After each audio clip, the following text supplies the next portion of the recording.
Welcome to the deep dive. Today, we're taking a deep plunge into Delta Airlines, That's right. specifically their June quarter 2025 financial results.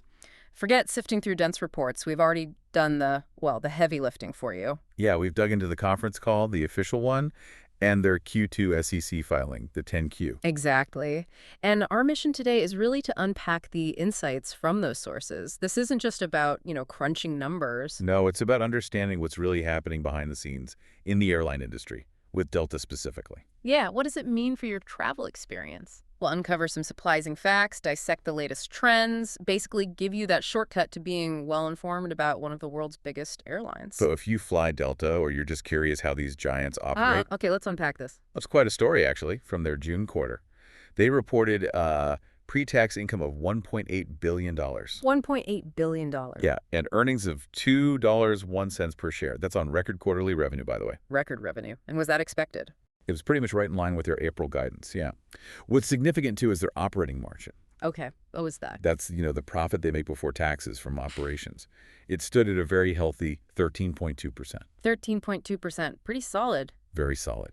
And they generated, get this, $700 million of free cash flow just during Q2, Wow. which brings their year-to-date free cash flow to $2 billion. $2 billion. So that's the cash they have left over after everything. Exactly. After all the bills, all the investments in the business, it's crucial cash for paying down debt, dividends, that kind of thing. So clearly the financials are strong. But what about actually running the airline, the operations? Equally impressive, actually. They once again led their main competitors, the other big network airlines, Mm-hmm. in key reliability metrics. Things like on-time performance, completion factor, basically how often their flights run as scheduled. And this was despite, I read, more summer storms than usual. That's the kicker. Greater than normal summer storms across their system. And they still pulled it off. How? I mean, weather usually throws a huge wrench in the works for airlines. It really speaks to their disciplined execution, as they put it. They emphasize that even with more irregular operation days, Right. their teams just manage to maintain high standards. Mm-hmm. Part of that maybe comes from how they treat their employees. How so? Well, they rewarded them with a pretty well-deserved base pay increase, 4% during the quarter. Okay. And they said they're on track for another big profit-sharing payout next February. Industry-leading, they called it. So investing in people pays off in navigating the tough stuff. Seems like it. It directly impacts their ability to handle challenges and deliver that consistent experience. What's really fascinating to me, though, is how they delivered these strong results despite what they called a dynamic and somewhat unpredictable environment. Yeah, that's the industry, isn't it? Totally. So vulnerable to weather, fuel prices, you name it. How much real control do they actually have? And what levers did they really focus on pulling? That's a great question. They pointed specifically to proactively adjusting their capacity, the number of seats they fly. Right. Matching supply to demand. Exactly. Matching it to demand, and also aggressively managing their costs. That was key. Like what kind of costs? Well, improvements in maintenance, operational efficiency, those helped offset some of the hits from those weather disruptions, for instance. So optimizing what's within their own control. Pretty much. Optimizing what's within their four walls so they can absorb those external shocks better than maybe some others can. It's a cornerstone of their stability. Okay, let's shift focus a bit. Let's talk about the demand environment. They described it as, stable, but with some changes. Yeah, stable overall. They said demand has basically held steady since they kind of reset to a lower growth rate earlier this year. Similar to last year, actually. But they did flag some softness. They did, yeah. Largely contained to the main cabin, though, and particularly during off-peak periods. Okay, so if the main cabin, basic economy or regular economy is a bit soft, Yeah. how are the overall financials still so strong? This is where Delta's diversified revenue streams become their superpower. Their superpower? Okay. Seriously. They make up nearly 60% of Delta's total revenue now. 60%. Yeah. And these streams have stayed incredibly resilient, growing mid-single digits year over year. They act like financial shock absorbers, basically. Interesting. So what are these streams exactly? Well, drilling down, you got premium revenue. That grew 5% over last year. 5%. So that's business class, premium economy. Exactly. And that actually outpaced the main cabin growth. They're actively rolling out more premium seats, new cabin products. And seeing good results already. Early positive results, yeah. Yeah. They expect it to drive long-term margin expansion. Okay, what else? Loyalty must be huge. Oh, massive. Loyalty revenue grew 8%. Customer engagement, they said, hit new records. And get this. Millennials and Gen Z now make up nearly half of their active SkyMiles member. Half! That's a big shift. Huge demographic shift. And then there's the American Express partnership. Still a powerhouse. Right, the co-branded cards. Record level of spending on those cards.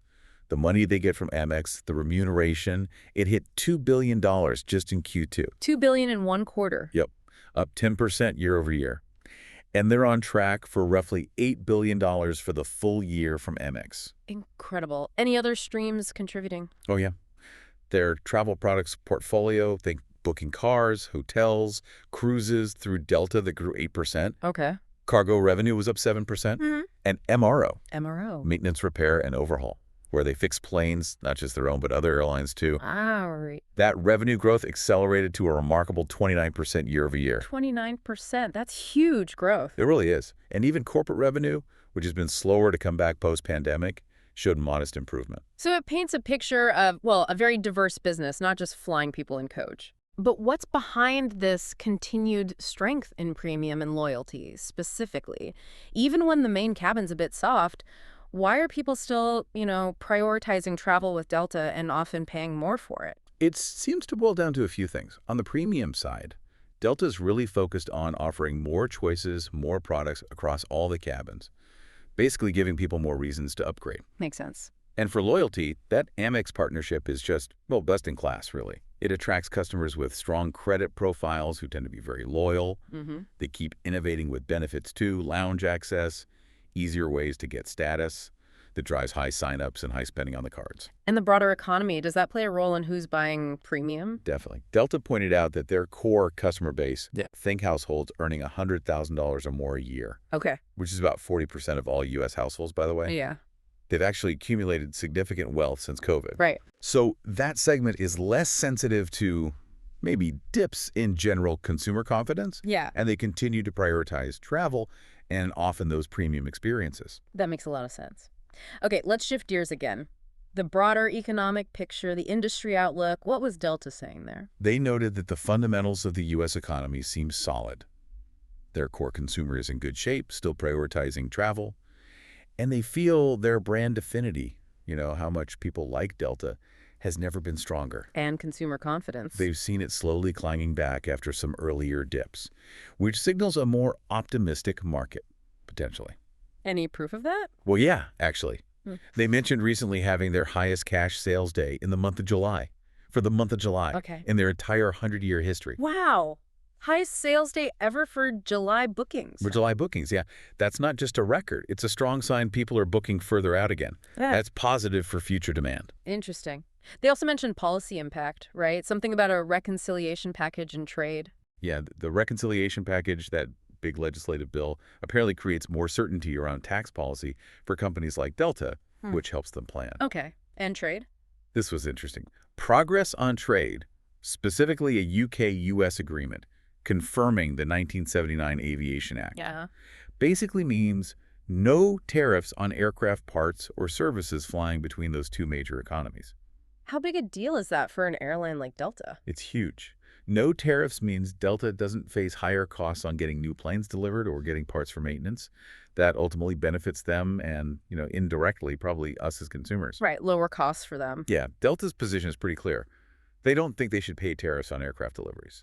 They argue aviation and aerospace are the biggest trade surplus for the U.S. economy. So they hope this UK-US template applies elsewhere. Exactly, protecting U.S. companies and consumers from what they see as unnecessary costs. Okay. What about industry capacity? Are airlines adding too many seats, or? They seem encouraged, actually. They see the industry adjusting capacity now, trying to align it better with demand, especially after the summer peak. What does that mean for travelers? Higher prices, fewer options. Probably means more disciplined pricing, yeah, and maybe a more balanced market overall. They estimate domestic industry capacity has taken out 4 points since April. 4 points, meaning a 4% cut. Roughly a 4% reduction in overall seat availability planned. And by September, domestic seats are actually projected to be down close to 1% compared to last year. Down 1%. That's significant, especially when we're not in a recession. It is significant. It signals airlines are really focusing on profitability, not just filling every single seat at any price. Delta themselves have also adjusted their own capacity to match demand and kept managing costs aggressively. Makes sense. What about business travel? We hear so much about that. Is it finally back to pre-pandemic levels? Not quite yet. They said while more people are back in the office, business travel is still lagging maybe 15–20% below pre-COVID levels on a true apples-to-apples comparison. 15 to 20%, so still room to grow there. A lot more opportunity yet, as they put it. Interestingly, the strongest corporate sectors they saw were banking, consulting, and tech. And lagging. Autos and manufacturing were noted as being a bit behind. We also heard about the booking curve, how far in advance people book. It had shifted closer in, right? People booking last minute. It had, yeah, especially for trips 60 to 120 days out. But they're seeing signs it's starting to move back out again. And they think that's tied to confidence. Directly correlated to consumer confidence, yeah. That record July sales day we mentioned, that strongly supports this. People are planning and booking further ahead again. Okay. And back to that main cabin softness, do they expect it to bounce back? Or is this just how it is now? They do expect improvement. Yeah. They really pinpointed the weakness to very weak and off-peak periods. Like we said, Tuesdays, Wednesdays. Exactly. Or those super early morning or late night flights. But because the whole industry is adjusting capacity. Right. Taking seats out. They think there's a good shot of it becoming positive, or at least neutral, by the third quarter or fourth quarter this year. Okay, so maybe fewer super cheap deals on those off-peak flights down the road. Potentially. Yeah. Signs point towards a bit more planning being needed again, maybe. Got it. What about international, particularly across the Atlantic? Any shifts there as we move past peak summer? Yeah. Long-haul international unit revenues, basically how much they make per seat mile, are inflecting up, starting to increase as we head into the shoulder season. So fall travel looking stronger. Seems like it. There was some softness across the Atlantic in July and August. They said it was partly due to Europeans traveling outbound, but also this broader multi-year shift. A shift? How so? Consumers are increasingly choosing to travel during the shoulder season, spring and fall, seeking cooler weather, maybe lower prices, fewer crowds. Avoiding the peak summer crush. Exactly. So the traditional summer peak is becoming a bit less pronounced, and the shoulders are getting stronger. That's different from, say, Latin America, where the peak is December, January, or the Pacific, which is generally less seasonal overall. Delta's adapting to that transatlantic shift. Okay, so with all these moves in market reads, what's Delta's sort of crystal ball say about their financial future? And what are they doing with all that cash flow we talked about? Well, they restored confidence in their full-year guidance, which is a pretty strong statement in this environment. What are the numbers? For the third quarter, they're expecting earnings between the $1.25 and $1.75 per share. Okay. And an operating margin of 9% to 11%. Revenue flat to up 4% compared to last year. And for the full year? Full year 2025, they're guiding for earnings per share between $5.25 and $6.25. $5.25 to $6.25. Yeah. And free cash flow of $3 billion to $4 billion. That's right within their long-term target range. $3 to $4 billion in free cash. That's serious money. So capital allocation, where's it going? Debt paydown is still the #1 priority. They expect to pay down $3 billion of debt this year alone. $3 billion. Wow. Yeah. They recently did a $2 billion unsecured note offering basically borrowing money without specific collateral at a pretty good blended rate of 5.1%. I'd use that too. To pay off more expensive debt, like an old pandemic-era government loan, the PSP1 loan, smart financial management. Has that paid off in terms of their credit rating? Big time. Delta is now investment grade rated at all 3 major credit agencies. Investment grade, that's a big deal, right? It's huge. Means they're seen as very low-risk borrowers, cheaper, easier to get capital if needed. Plus, their pension plan is fully funded, actually has a surplus of close to $1 billion on the books. So a very strong balance sheet. Extremely strong. And what about shareholders? Anything for them? Yep, they announced a 25% increase to their quarterly dividend. 25% hike? Nice. Brings the annual payout to about $500 million.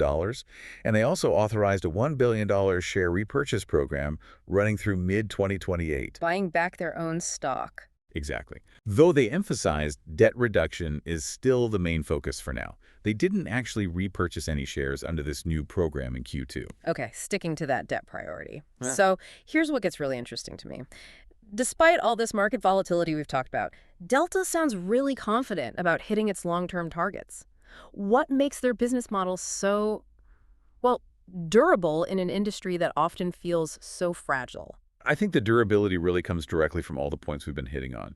It's those resilient, diverse, high-margin revenue streams we talked about. Premium, loyalty, MX, MRO. Exactly. Those keep performing even when basic economy demand fluctuates. Then there's their disciplined approach to controlling what they can control. Capacity adjustments, cost management. Right. Plus, having that investment-grade balance sheet, the funded pension, lots of assets they own outright, it all provides a really strong financial foundation. So it gives them flexibility. Strategic flexibility. Yeah. And a robust financial position that truly differentiates them. It lets them navigate these dynamic times and keep investing for the long term, maybe when other airlines have to pull back. Okay, let's talk about those strategic investments in future growth then. They're clearly not just resting on their laurels, expanding globally. Definitely. They've strengthened their network through partnerships, best-in-class ones they call them. Now it gives them access to over 90% of global demand, with either a nonstop or just one stop. Impressive reach. Yeah, and those partnerships are valuable financially too. They saw a mark-to-market gain of over $700 million in Q2 just from the value of their stakes in partner airlines. Wow. Any new partnerships? Yep, a new equity stake in WestJet up in Canada solidifies their position in the Americas, and a new relationship with Indigo in India. The big Indian airline. India's largest and fastest growing, yeah. That's a critical step, they said, to connect India, Europe, and North America better. Makes sense. They're also diving deep into technology, right? How's that changing things? Absolutely. On the customer experience side, they're launching something called Delta Concierge later this year. Delta Concierge, what is it? A virtual personal assistant built right into the Fly Delta app, designed to make your trip smoother, help with issues proactively. Okay, interesting. And behind the scenes? For operational efficiency, they're using predictive intelligence, trying to predict resource needs better, optimize maintenance schedules, which should mean fewer delays for you. Fewer delays are always good. Always good. Right. And commercially, they're partnering with a company called Fetcher for AI-enhanced pricing solutions. AI pricing, trying to maximize revenue. Basically, yeah. It's currently in testing on about 3% of their domestic network. The goal is 20% by year end. And they said early results are very encouraging. Okay. And what about the actual tangible customer experience? Yep. On the plane, in the airport? They're continuing to invest heavily there, too. In the air, expanding those premium cabins we mentioned, upgrading the Delta One experience with new amenities. And they're nearing completion of rolling out fast, free Wi-Fi for all SkyMiles members. Free Wi-Fi is huge. It really is becoming table stakes. On the ground, they're expanding their Sky Clubs and premium lounges. Just opened a new club and their 4th Delta One lounge, this one in Seattle. Some more lounge space. They have a lot already, don't they? 57 clubs and lounges now. Largest network of any U.S. airline. And the most awarded, they claim. But they know crowding can be an issue. Yeah, definitely heard complaints about that. They're actively working on it, aiming to solve most crowding issues within 24 months, at least on days without major weather disruptions. They gave an example of the Atlanta D-Concourse Sky Club, expanding from 8,000 to 26,000 square feet. Wow, that's a big expansion. Huge. Yeah. And they're also growing SkyMiles' value beyond just flying, expanding ways to earn miles, like a new partnership with Uber that launched this quarter. Earn miles on Uber rides. Yep, connecting the travel journey. So it seems like Delta's investing all over the place. Visible stuff like lounges and Wi-Fi, but also that behind-the-scenes tech and efficiency stuff. How do these different kinds of investments actually work together to strengthen their position? It's really a holistic strategy, you know? It creates this kind of virtuous cycle. The operational efficiencies, the tech, the process improvements, they directly save money and improve reliability. Frees up cash. Exactly. Frees up capital to invest in those highly visible customer experience things. The lounges, the cabins, the Wi-Fi, the loyalty perks. Which people value and pay for. Right. Those enhancements reinforce the Delta brand as premium, deep in loyalty. And the global partnerships add more revenue streams, more market access. So basically, the hidden efficiencies make the fancy customer stuff financially viable and better, which in turn drives loyalty and lets Delta charge a bit more than competitors, maintaining that revenue premium. It all feeds itself. Okay, wrapping things up then. You just received basically a shortcut to being well informed about Delta's latest financial deep dive. We've seen how they're navigating this dynamic demand environment with strategic capacity moves. Right, that laser focus on premium and loyalty revenue. And smart investments in both tech and the actual customer experience. Their financial durability, backed by that debt reduction and commitment to shareholders, really seems to set them apart. Yeah, it really does. So as Delta keeps trying to redefine the travel experience, and the whole industry adapts to these shifting consumer habits and economic signals, it raises an interesting question for you, listening. What's that? How might these deeper insights into one airline strategy influence your own future travel choices? Or even just your perspective on the wider economy? What stands out to you as the most surprising or maybe the most impactful takeaway from our deep dive today?